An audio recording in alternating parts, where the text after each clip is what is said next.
अरे समधी जी, मुबारक हो। हम समधी समधन हो गए और अब बस चंद पलों में हमारे बच्चों की शादी हो जाएगी। आज से आपकी बेटी हमारी हुई। आपने बिल्कुल ठीक बोला, आपका बेटा भी अब से हमारा बेटा हो गया। सेवा बिल्कुल दामाद वाली करेंगे, लेकिन प्यार बेटे जैसा करेंगे। जी समधी जी, बस आपसे अनुरोध है, हमारे बेटे को अपने ससुराल में खुश रखिएगा। नया ससुराल, नया काम, सब उसके लिए नया होगा। हमारी बेटी से कोई भूल चूक हो जाए तो माफ कीजिएगा। अरे आप निश्चिंत रहिए, हमारा घर हमारी बहू का छोटा सा ससुराल है। यहाँ उसे ज्यादा काम नहीं करना पड़ेगा, हम सब उसका ख्याल रखेंगे। वैसे भी घर में सिर्फ 4-5 जनों का खाना बनाना है उसे। हाँ जगमोहन जी, आप फिक्र ना करें, सब अच्छा होगा। आपकी बेटी का हम पूरा ख्याल रखेंगे। अब चलते हैं। पंडित जी अगले महीने शादी की डेट निकाल देंगे, तो आप तैयारी कीजिए। जी राधे राधे। फिर लड़की अपने होने वाले सास ससुर के पैर छूती है। नमस्कार करके लड़के वाले अपने घर को हो जाते हैं। अगले महीने की पहली तारीख में अवनी की दक्ष से धूमधाम से शादी हो जाती है और अवनी अपने ससुराल में पहुंच जाती है, जहां नंद और देवर अच्छे से स्वागत करते हैं। अगली सुबह बहू की पहली रसोई होती है, जहां वो रसोई में जाकर देखती है कि ढेर सारा राशन रखा होता है। ये मैं अपनी आंखों से क्या देख रही हूँ, इतना सारा राशन।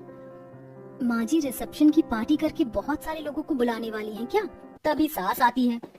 अरे बहू, मैं आ गई। इतना सारा सामान देखकर तू परेशान हो, उससे पहले मैं बता देती हूँ। ये सारा खाना आज के मेन्यू का है जो तुझे बनाना है। 5 किलो चावल है, 24 किलो सब्जी रखी है अलग अलग प्रकार की, और छोले मैंने गला ही दिए थे। भाभी, मेरी प्यारी भाभी, मेरे लिए आप छोले भटूरे बनाना। हाँ भाभी, और मुझे चाप की सब्जी बहुत पसंद है, तो आप वो बनाना, साथ में नान। बस बस, मैं अपनी बहू से बात कर लूं। बहू, तेरे ससुर जी को गाजर का हलवा बहुत पसंद है। अब तो गाजर भी आ गई है, सीजन है, तो वो भी बना देना। और मेरे बेटे की पसंद तो तुझे पता ही है, तो ये सारा खाना बना लेना। माँ जी माफ कीजिएगा, लेकिन हम तो घर में मुझे मिलाकर 6 है, तो ये 50-60 लोगों का खाना क्यों बनाना है माँ जी? अभी घर पर कोई आने वाला है क्या? हट पागल, ये सारा खाना तो हम खाएंगे। हमने किसी बाहर वाले को इनवाइट नहीं किया। हम दिखते ऐसे हैं, लेकिन इतना खाना खाकर ही पेट भरता है। तुझे रोज इतना ही खाना बनाना पड़ेगा क्या? अरे मोरी मैया, मेरे ससुराल वाले तो एक नंबर के हपसी निकले। 5 जने होकर 50 किलो से ज्यादा खाना बनवा रहे। अगर मेरी पहली रसोई ऐसी है, तो मेरी बाद की रसोइयाँ कैसे होंगी? Oh my God. अरे तुम परेशान मत हो अपनी, धीरे धीरे तुम्हें आदत हो जाएगी हम सबको इतना खाना खिलाने की। और मैं तो कहता हूँ तुम भी हमारी तरह खाओ। जी ऐसा ना हो, खाना बनाते बनाते रात हो जाए। आप सब जाइए, मैं बनाना शुरू करती हूँ। फिर ससुराल वाले बहू को अकेला छोड़कर चले जाते हैं और बहू घंटों तक खाना बनाने में मशगूल रहती है। दूसरी तरफ घर वाले डाइनिंग टेबल पर इंतजार कर रहे होते हैं। अरे बहू, आज अपनी पहली रसोई का खाना हमें पहले दिन खिलाएगी या कल के दिन खिलाएगी? जल्दी आओ, भाई भूख लग रही है। भाभी, मेरे भटूरे कहीं पिचक न जाए, जल्दी ले आओ। हाँ बहू, खाना लाना, पेट में चूहे हाथी घोड़े सब कूद रहे हैं। हाँ, जभी तो आप मुझसे इतने सारे जानवरों का खाना बनवा रही हैं, अपने चूहे हाथी घोड़े के लिए। कुछ ही देर में बहू सबका खाना लेकर आती। बड़ी मुश्किल से पतीलों से खाना निकाल कर छोटे पतीले में लेकर परोसती है। भटूरे बनाते वक्त तो बहू का हाथ भी जल जाता है। जल्दी से ले चलो। मुबारक हो अवनी, तुझे पहली रसोई का शगुन मिल गया। डांगर हैं सब। मम्मी पापा तो ऐसे बोल रहे थे, छोटा सा ससुराल है, सिर्फ नाम का छोटा ससुराल है, पर खा तो रहे हैं सब खदोड़ों की तरह। धीरे धीरे अवनी अपने ससुराल वालों को खाना खिला देती है। वाह बहू, मजा आ गया, बहुत अच्छा खाना बनाया था तूने। हाँ बहू, गाजर का हलवा तो बहुत पसंद आया। मेरा तो गले तक पेट भर गया, मैं अपने कमरे में लेटने जा रही हूँ। मुझे भी बहुत अच्छा लगा भाभी आपका खाना। सब खाना खाकर अपने कमरे में चले जाते हैं और इतना ही सारा खाना अवनी को रात को भी बनाना पड़ता है। साथ ही खाना बनाने वाले बर्तन, परात, पतीले, बड़े चमचे और घर वालों के जूठे बर्तन अवनी को धोते धोते काफी टाइम लग जाता है और अभी भी पूरी रसोई में बर्तन जमीन पर फैले हुए थे। हे भगवान, ससुराल के पहले दिन और पहली रात मुझे इतना सारा खाना बनाना पड़ा और उसके बाद इतने सारे गंदे बर्तन हैं। कैसे लोग हैं ये, मेरी मदद करवाने भी नहीं आ रहे। सिर्फ नाम का छोटा ससुराल है, लेकिन कर्मकांड नखरे इन लोगों के बहुत बड़े हैं।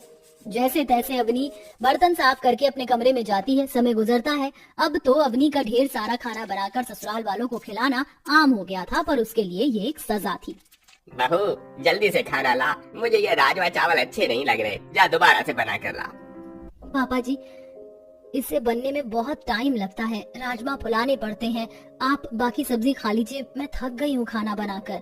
ठीक है, अगर तू ये नहीं बनाना चाहती तो शाही पनीर और कोफ्ता बना कर ला। और क्या बहू, मैं भी तेरे हाथ का खाना खा लूंगी। कैसे हो आप सब? अरे सुशीला, तू चल आज खाना खा ले तू भी। बहू लेकर आ ज्यादा सा। हे भगवान, मैं तो परेशान हो गई ससुराल वालों से। ये सिर्फ नाम का छोटा ससुराल है, लेकिन खाना बनाना तो मेरा छूट ही नहीं रहा है यहाँ पर। दिखते माचिस की तिल्ली हैं सारे लोग, लेकिन खाना तो ऐसे भरती है इनकी आत्मा जैसे कि कोई भूखा राक्षस खाना खा रहा हो। अब एक और बढ़ गया। ऐसा कहकर अवनी दोबारा खाना बनाकर अपने भुक्कड़ ससुराल वालों को खिलाती है। इन सब से परेशान होकर एक रात अवनी दक्ष से कहती है, दक्ष मुझे ये बता दो, तुम मुझसे प्यार करते हो या नहीं? देख रहे हो ना, तुम्हारे घर वाले इतना सारा खाना बनवाते हैं, मुझे तो यकीन नहीं होता तुम भी इतना ही खाना खाते हो और मैं बस 2 रोटी खाती हूँ। तुम्हें मुझ पर तरस नहीं आता? सिर्फ नाम का छोटा ससुराल है ये। तुम्हारे घर वालों ने मेरे मम्मी पापा से झूठ बोला था ना, मुझे ये बेटी समझते हैं और बहू की तो मैं बात ही नहीं करना चाहती। मुझे कब फ्री टाइम मिलेगा अपने लिए, या खाना बनाती रह जाऊंगी मैं? अच्छा ठीक है बाबा, परेशान मत हो, मैं पिकनिक का इंतजाम कर लेता हूँ। कल हम मजे करेंगे। हाँ, तुम्हें भी रिलैक्स मिल जाएगा, इतना सारा खाना बनाना नहीं पड़ेगा। हाँ, ये ठीक रहेगा दक्ष, ये अब मैं मजे करूंगी। ये बात दक्ष अपने माता पिता को बता देता है। जब अवनी खुश होकर ला ला ला ला ला ला ला ला करके जाती है, तभी सास कहती है, बहू मुझे दक्ष ने बताया हम सब पिकनिक पर जा रहे हैं, अब तो बहुत मजा आएगा। तू एक इंडक्शन रख ले, 4-5 मैगी के पैकेट और 2 पानी की बोतल वगैरह, जो जल्दी सब्जी बन जाती है ना वो भी रख ले, हम सब वहाँ गरम गरम बना कर खाएंगे। ये सुनते ही अवनी को गुस्सा आता है कि वो सास को बिना जवाब दिए दक्ष पर बरस जाती है और पिकनिक कैंसिल करवा देती है। अगले दिन ससुराल वालों का खाना बनाकर दक्ष से कहती है, दक्ष आज मुझे आराम करना है, पानी सर से ऊपर जा रहा है। तुम अपने घर में सबको कह देना आज मेरी तबीयत खराब है, मैं थोड़ा आराम कर रही हूँ, कोई मेरे पास ना आए। ठीक है, कह देता हूँ, आराम करो।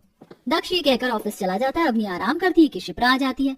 भाभी लेटे क्या हो, उठो फटाफट, आज मेरी फ्रेंड का बर्थडे है और मैं उसे सरप्राइज पार्टी देना चाहती हूँ यहाँ पर, तो आपको बहुत सारा खाना बनाना है। अच्छा और डेकोरेशन भी करनी है, चलिए जल्दी उठिए। अरे दीदी मेरी तबीयत ठीक नहीं है, मुझे आराम करना है। भाभी कल आराम कर लेना, आज मेरा सरप्राइज पार्टी रेडी करवा दो प्लीज, मेरी फ्रेंड को बहुत बुरा लगेगा। शिप्रा अवनी पर जोर देते हुए डेकोरेशन का सामान उसके हाथ में थमा देती है और अंदर से रोते हुए अवनी को गुब्बारे फुला फुला कर डेकोरेशन करनी पड़ती है। इन ससुराल वालों को मेरी बिल्कुल भी परवाह नहीं है। ये सिर्फ नाम का छोटा ससुराल है, लेकिन काम तो बड़े बड़े ससुराल जितना करना पड़ता है मुझे। काश मैं इस घर में नहीं आई होती, कोई मुझसे भी तो पूछे कि मुझे क्या चाहिए। अपनी सारी डेकोरेशन के बाद ढेर सारा खाना मेहमानों के लिए भी बनाती है। खाना ज्यादा होने की वजह से वह आंगन में खाना बना रही थी, जिसमें अवनी का हाथ भी जल जाता है। बड़े पतीले उठते नहीं हैं। एक साथ 4 इंडक्शन पर खाना देख रही होती है। सारा खाना बनाने के बाद डाइनिंग टेबल पर लगा भी रही होती है कि पानी की वजह से अवनी का पैर फिसल जाता है और वह बिरयानी लेकर गिर पड़ती है। घर वाला उसे कोई नहीं देखता, तभी माता पिता देख उसे उठाते हैं। हाय मेरी बच्ची, ये तेरी क्या हालत बन गई है। माँ पिताजी आप मेरी फिक्र मत कीजिए, मैं बिल्कुल ठीक हूँ। झूठ मत बोल, हमें सब दिख रहा है। आज तेरे ससुराल वालों से हमें बात करनी है। वो तो शुक्र है हम अचानक से आ गए। जगमोहन राजेश्वरी अवनी को अंदर ले जाकर उसके सास ससुर के सामने बिठा देते हैं। नंद की सहेलियां उसके कमरे में होती हैं, तभी जगमोहन कहता है, वाह समधी जी वाह, आपने तो शादी से पहले इतनी बड़ी बड़ी बातें करी थी कि छोटा सा ससुराल है, पर ये तो सिर्फ नाम का छोटा ससुराल है। यहाँ मेरी बेटी से काम तो ऐसे करवाया जा रहा है जैसे कि वो घर की नौकरानी हो। मेरी बेटी बाहर गिर गई, आप लोगों में से कोई नहीं आया उसे देखने, और उसकी हालत देखकर पता चल रहा है ये सिर्फ एक दिन की वजह से नहीं, कई दिन से आप उसके साथ ऐसा कर रहे होंगे। हाँ आपने हमारी बेटी की क्या हालत बना दी है। ये सिर्फ नाम का छोटा ससुराल है। तब तो बड़ा बोल रहे थे कि निश्चिंत रहिए, आपकी बेटी हमारी है, बहुत ख्याल रखेंगे। ये ख्याल रख रहे हैं आप हमारी बेटी का? कोई बात नहीं मम्मी पापा। कहने दे अवनी, आप इतना सारा खाना अकेले मेरी बेटी से कैसे बनवा सकते हैं? क्या आप लोगों को मदद नहीं करनी चाहिए थी? अरे कुछ नहीं तो नौकर ही रखवा लेते अगर इतना सारा खाना बनवाना था तो। माफ कीजिएगा जगमोहन जी, हमें नहीं पता था बहू बाहर गिर गई है, और हमारी गलती भी है कि हमने उसे नहीं देखा, और इतने समय से हम उसे खाना बनाने के लिए परेशान कर रहे हैं। बहू को बहुत सारा खाना बनाना पड़ता है ना यहाँ पर, और हमने उसके बारे में बिल्कुल भी नहीं सोचा। काश माँ ये बात हम पहले ही समझ जाते। वो कैसे हम लोगों के लिए इतना सारा खाना बना पा रही होगी।